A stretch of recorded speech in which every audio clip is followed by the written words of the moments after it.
So I'm a little bit disappointed with the servo that comes on the Arrma Kraton. It seems a little bit too weak. So let me show you. Basically, it's just sitting on the ground, on concrete, flat ground, and that's what I get. I get that much turning out of it. Now granted, when it's moving, obviously it does better. Also, if you look really close in here, you can kind of see it tweaking.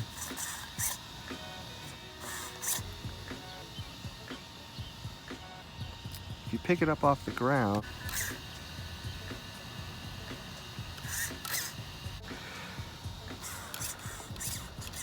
see, that's as much as she turns when,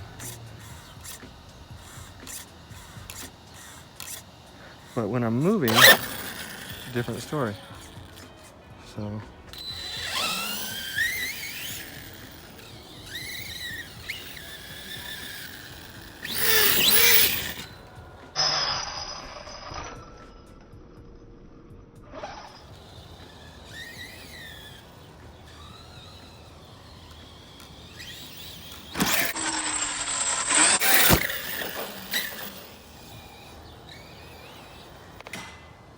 Oh, pull.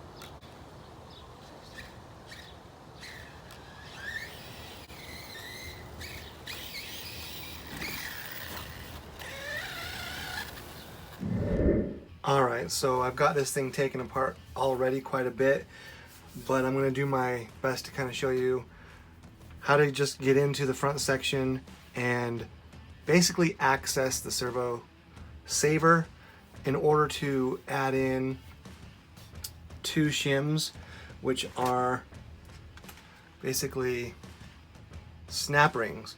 And I'll show you the specific one you're gonna need. Actually, I put two of them in to tighten up the servo saver without having to wrench that thing apart, because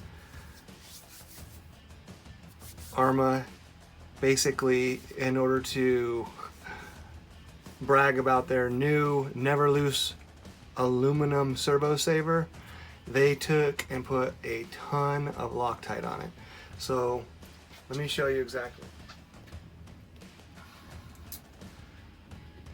On the box it says never loose red aluminum saver. They put Loctite on this thing and up in here like there's no tomorrow. And there is really no way, once the actual servo saver, which is, I'll show you, is a black twisty contraption that fits over this section here, that when twisted it protects your servo saver from, I guess, over torquing. Anyway, normally you'd be like, okay, cool, I can just go ahead and unscrew this and add a couple more rings in to tighten up the spring that's basically in here. But they put so much Loctite in there, and it's almost impossible to access this section of the head because it's covered, so I'll show you that. But what I wanted to first show you was exactly what I had to take apart in order to get into it. So as you look at a top-down view, you need to unscrew 1, 2, 3, 4. Basically remove all 4 of those, and then also you're going to want to disconnect your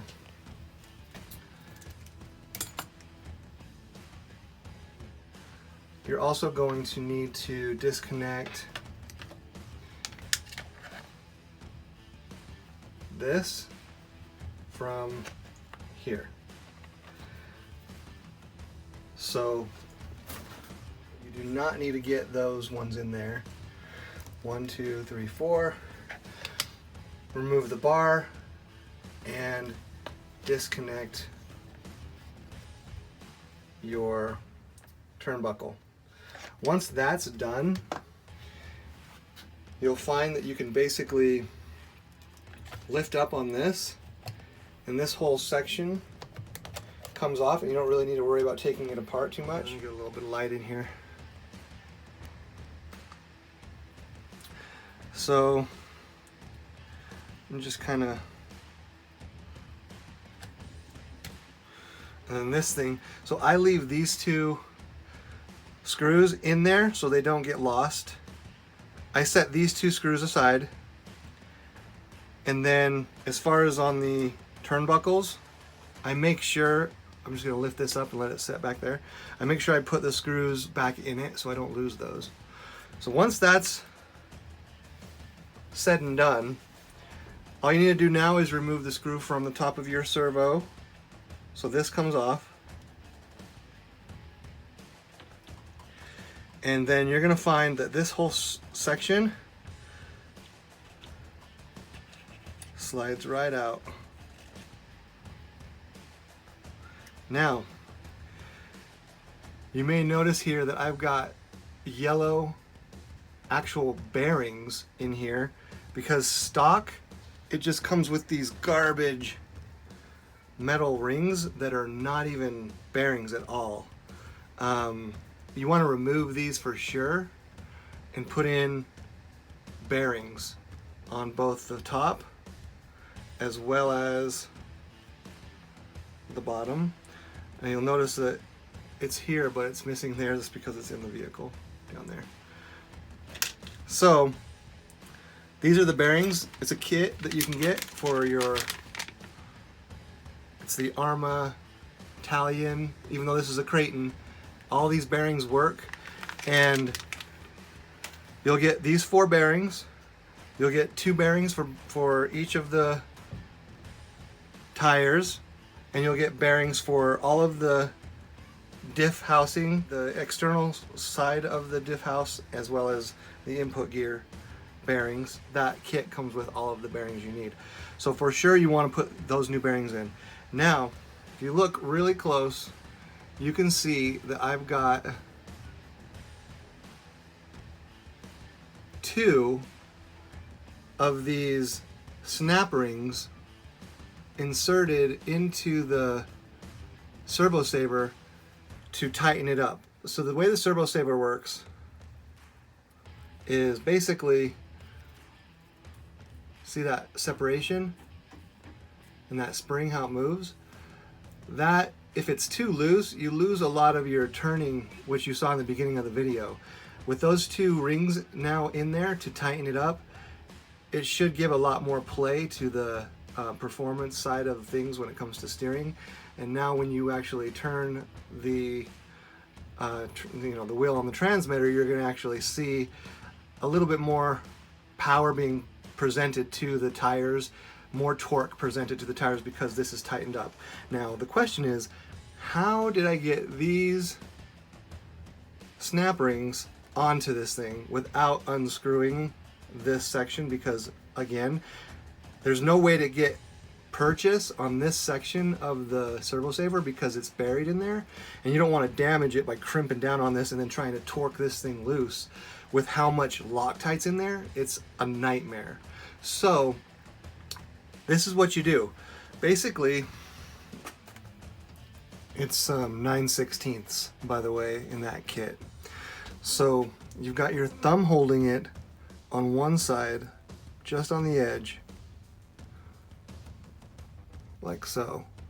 Then what you do, the easy way to do this, the easy way to play with these snap rings, in fact there's a tool designed for these snap rings called a snap ring pliers or something like that. You can pick up on Amazon.